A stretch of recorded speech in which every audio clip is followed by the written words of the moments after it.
안녕하세요. 이기적인 생입니다. 오늘은 아주 오래전 기원전 600년경 그리스의 한 철학자 이야기를 해볼까 해요. 이름은 아낙시만드로스입니다. 우리가 철학자 하면 탈레스를 많이 떠올리죠. 만물의 근원은 물이다. 이 말로 유명하잖아요. 아낙시만드로스는 바로 그 탈레스의 제자였어요. 그런데 이 제자 보통이 아니었습니다. 스승인 탈레스는 어떤 책도 남기지 않았는데 아낙시만드로스는 그리스인들 중 최초로 자연에 관한 논문을 쓴 철학자가 되었거든요. 심지어 당시 사람들이 살고 있던 지역을 지도로 그리려고 시도한 최초의 인물이기도 합니다. 스승인 탈레스가 만물의 근원은 물이라고 했잖아요. 아낙시만드로스도 이 세상이 뭔가 근본적인 재료 하나로 이루어져 있을 거라는 스승의 생각에는 동의했어요. 하지만 그는 이렇게 생각했죠. 잠깐만, 물은 축축하잖아요. 어떻게 축축한 물에서 저 건조한 흙이나 마른 것들이 나올 수 있죠? 스승님 말씀이 좀 이상한데요? 그는 만물의 진짜 근본 재료라면 물처럼 어떤 정해진 성질을 가지면 안 된다고 생각했어요. 정해진 성격이 없고 끝도 없이 무한한 어떤 존재. 그는 이것을 아페이론이라고 불렀습니다.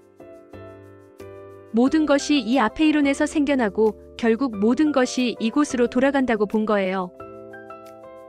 여기서 한 걸음 더 나아갑니다.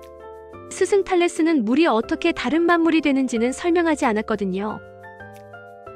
아낙시만드로스는 이 아페이론이 영원히 움직이면서 뜨거운 것과 차가운 것, 건조한 것과 축축한 것이 분리되어 나온다고 설명했어요. 이것들이 바로 불, 공기, 흙, 물 같은 원소들이 되고 이 원소들이 합쳐져서 지금 우리가 보는 세상이 만들어진다는 거죠. 꽤 그럴듯한 시스템을 만든 거예요. 이분의 상상력은 우주로도 뻗어나갑니다. 그는 우주가 원통 모양이라고 생각했어요. 굵은 기둥 같은 거죠. 그 원통의 높이는 지름의 3분의 1이라고 구체적인 수치까지 제시했습니다. 그리고 이 원통, 즉 지구를 거대한 불의 바퀴 3개가 둘러싸고 있다고 봤어요. 가장 안쪽에 별, 그 다음이 달, 가장 바깥쪽이 태양이라고요. 지금 보면 이상하지만 당시로서는 놀라운 생각이었습니다. 왜 하필 불의 바퀴였을까요?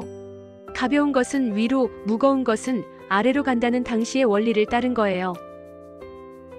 가장 무거운 흙은 우주의 중심에 남아 땅이 되고 가장 가벼운 불은 위로 올라가 하늘의 별과 태양이 된다고 본 거죠.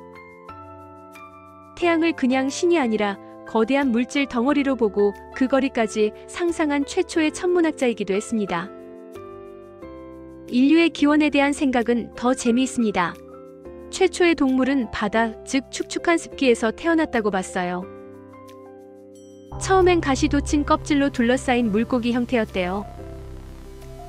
그러다가 이 동물들이 땅으로 올라와서 태양열에 껍질이 마르고 부서지면서 그 안에서 이미 다 자라서 스스로 살아남을 수 있는 성인 인간이 나왔다는 겁니다. 왜 이런 생각을 했을까요? 다른 동물 새끼들은 태어나자마자 스스로 먹이를 구하는데 인간의 아기는 너무 오랫동안 보살핌이 필요하잖아요. 그럼 최초의 아기 인간은 어떻게 살아남았을까? 이 질문에 대한 나름의 합리적인 답을 찾으려고 한 거죠. 아낙시만드로스의 이론들은 지금 보면 틀린 것이 많습니다. 하지만 중요한 것은 그가 신화가 아니라 자신의 관찰과 이성적인 추론으로 세상이 작동하는 원리, 즉 시스템을 설명하려 했다는 거예요. 스승의 권위에 도전하고 자신만의 독자적인 사상을 구축했죠. 세상의 모든 비밀을 궁금해했던 어쩌면 최초의 진정한 과학자 아니었을까요? 지금까지 이기적인 생이었습니다.